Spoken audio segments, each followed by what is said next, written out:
Hey there, everybody, Army veterans and privates or rookies, whatever you want to call yourselves, smallaballa extraordinaires.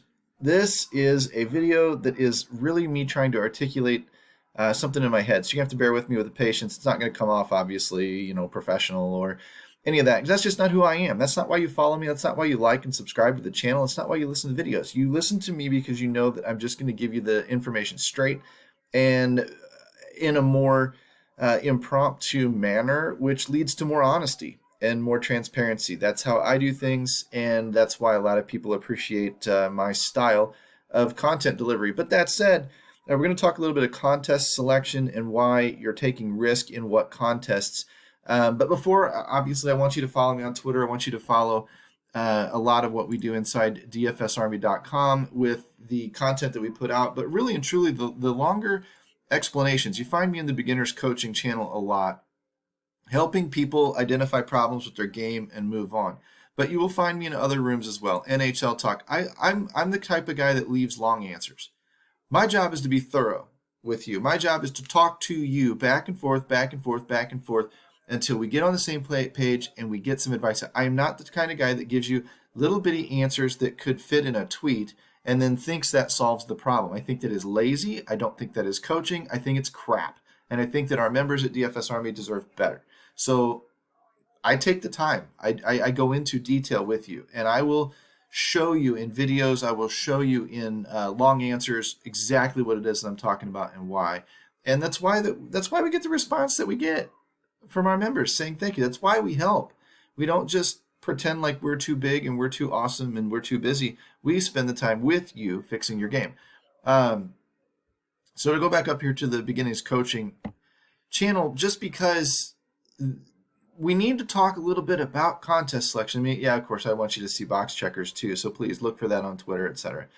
I want to dive in a little bit to kind of the amount of risk that you take building a lineup and where the game has gone or where my game has gone, because I think that some things are coming to light again. Some people like cash games. Some people like tournaments. Some people like single entry. Some people like MME, whatever.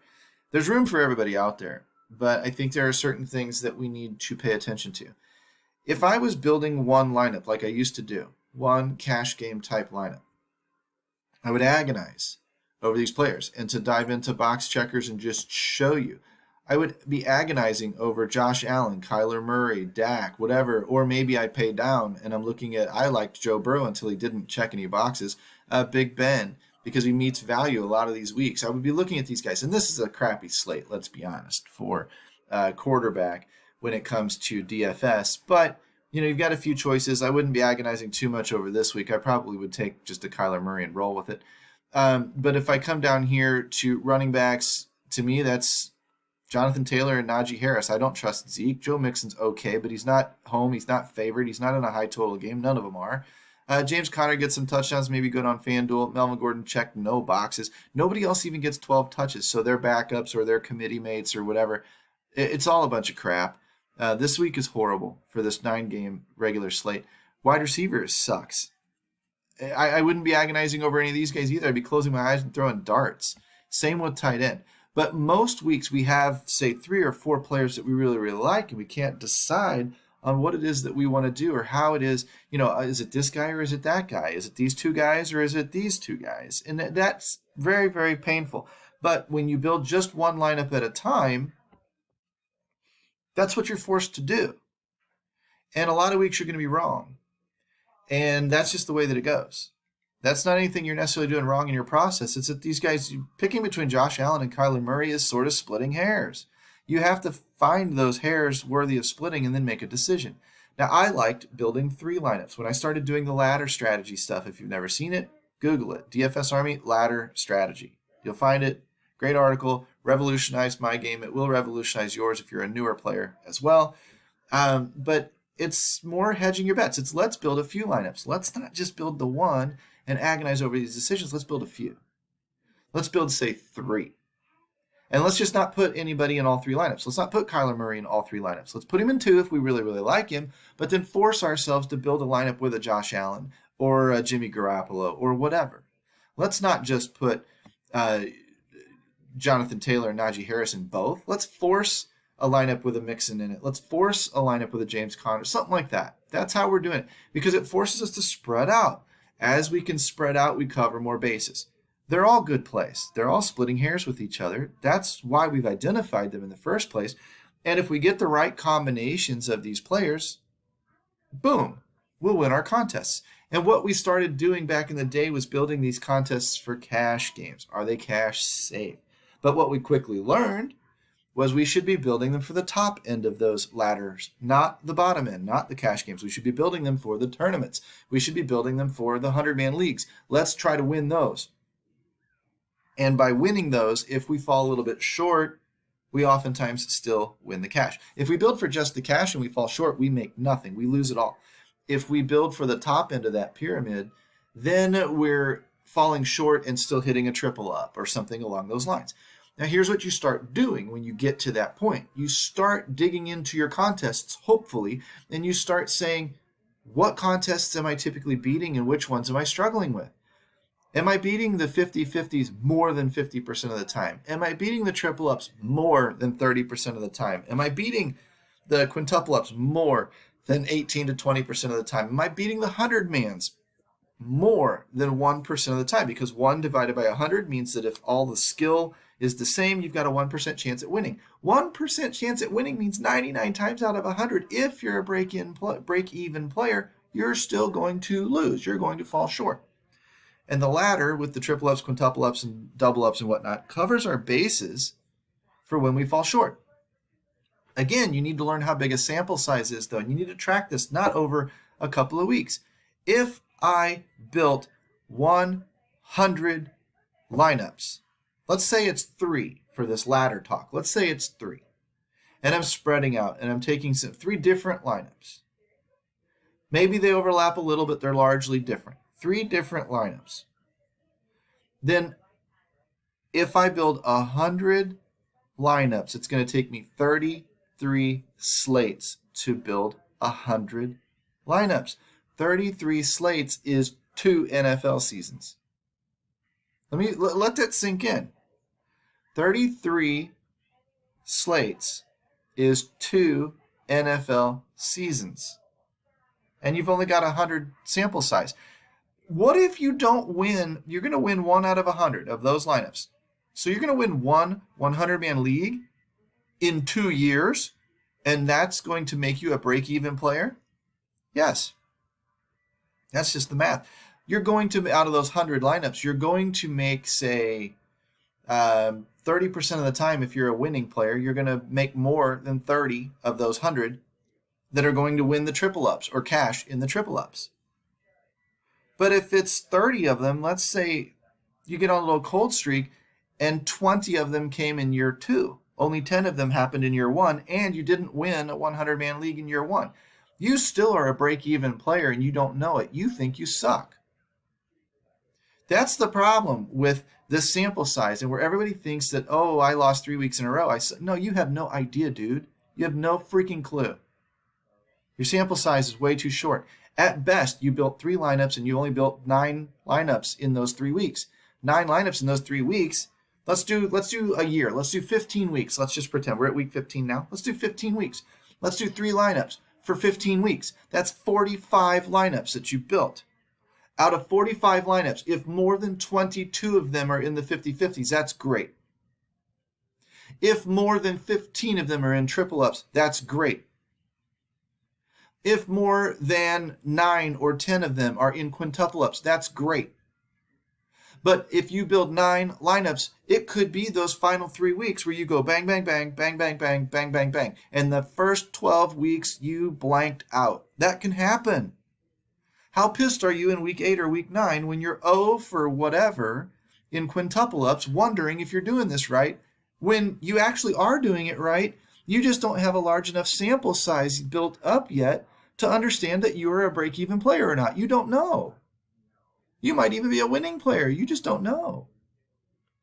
Nobody can live with that. That's the problem with this industry. Everybody is so damned impatient. They need to see results within 3 weeks or 5 weeks. And I get it. I get frustrated too. But come on, man. That's not enough of a sample yet. Let alone playing those 100-man leagues where 15 weeks in, you've only built 45 lineups. If I've tracked mine over 200 and 300 slate sample sizes, and I build a 1% lineup that wins the 100-man leagues, I build a 1% lineup about 4% of the time in football. That means 4% of the time. 4% of my 45 lineups. That is what? 1.5 to 2 lineups. In 15 weeks, I should win 1 or 2 100-man leagues. If I don't win any, is that really all that weird? I was only supposed to win 1 or 2 anyway. No, that's not that weird. My hot week might have been week 17 or 18, or it might be next year. I had one year where I didn't win very many of them. I had another year where I won like 12 of them. The problem is winning 12 of them means next year's probably going to suck because things are going to normalize. They're going to even out over time. And of course, I went on a cooler that next year. It happens. Now, let's take that next thing, since that should be sinking into you. Let's take that next idea and let's expand it out. You make one lineup, you're making a ton of choices. They're hard, they're agonizing, you're digging deep into stats, trying to split hairs, and it doesn't matter because you need a sample size of 100 lineups or whatever to even have a clue if you're doing it right. You just don't know. So that should take some of the pressure off of your mind. If you expand and play 3 max and you're building 3 lineups, you can take more risks on different players because you're mixing them up a little bit. You don't have to agonize over Josh Allen or Kyler Murray. You can say, I'll take both. I'll put one of them in 2 lineups and the other one in the other lineup, and I'm good. That should ease the pressure. It should ease your mind. If you play 20 max, you can loosen up even a little bit more. You might say, well, I want Allen and Murray and some Dak and some Burrow and some Wentz, and that's it. Problem is with 20 lineups, you can't take all these guys on this list. But if you build 150 lineups and you start playing MME, now you can. What if Trevor Lawrence goes off? What if Big Ben goes off? In your single entry, in your 3 max, and even your 20 max didn't even mention that name. You don't have enough lineups being built to take those smaller percentage chances on a guy that could just as easily go off as anybody else. But in 150 lineups, now you've got the chance. So what happens? When you build more and more and more lineups, you're researching less and less and less. You don't care anymore. You're relying more on projections from these professionals that are putting them into the optimizers. You're learning how to manipulate the optimizer. You're learning how to do things with the computer as opposed to dig deep into stats. I don't research anything anymore. I've moved to MME. I'm having far more success in the MME formats. Why? Because I no longer care. I'm not stressed. I'm not upset. I'm not spending 20 hours a week digging into numbers. I don't care anymore. Somebody on this list is going to have a good game. I don't care which one he is. All I care about is that it's somebody that I have a few options, a few lineups built with that guy, and it's enough to win me more than my overall entry fees for this week cost me. That's all I care about. And because I'm so spread out, because I'm so covered, I'm not all in on Kyler Murray. I'm not all in on Josh Allen. I may take 30% of each. And that gives me another 40% of my lineups to play with Dak and Jimmy and Tannehill and whatever. And because of that, I'm taking maybe 5% of this or 10% of this. And the percentages don't matter. What matters is you're still going to have your overall weighted players that you like more than others. But you're going to put a cap in these optimizers at 30-35% so that you don't have too much exposure to any single player. And then he can't hurt you if he has a bad week. Now, you're spreading out. You know that you're going to catch a good week out of some other guys too. You may catch a good week out of 6 or 7 names on this list. Not a great week, but a good week. And what that ends up doing for you is pushing more and more of those lineups through the min cash. So you may not win the tournament because you didn't get the right combination of things, but you ended up getting out of your 25, 50, $100. You ended up getting half of it back. And you don't destroy your bankroll by only chasing one single lineup or 3 lineups that all failed because you were wrong, because you had to take such tight chances and such strong stances. You don't chase those and then go bust. You've insulated yourself, which is essentially why we play cash games in the first place, is we want a little bit of money back on our bad weeks. That's what MME does. Less research, more upside in winning, because you're not just doubling up like a 50-50. You can actually win hundreds and thousands of dollars in MME. You've got more upside. You're doing less research. You're doing less stressing. You're learning to work a machine, not worry about digging deep into stats. It is a better way to play DFS, and it is the 2022 way to play. If that interests you, again, I can show you how, but you have to get in here to DFS Army and become a VIP and talk about these things that are actually ahead of the industry curve that we talk about on a daily basis. Because if you're still digging deep and still building only one lineup, I'm sorry, you're obsolete. You're doing it wrong. Use the coupon code CHOP, C-H-O-P, get a 10% off discount, and get in here and become a VIP today and talk to me. I will fix your game. Peace out, homies. Talk to you soon.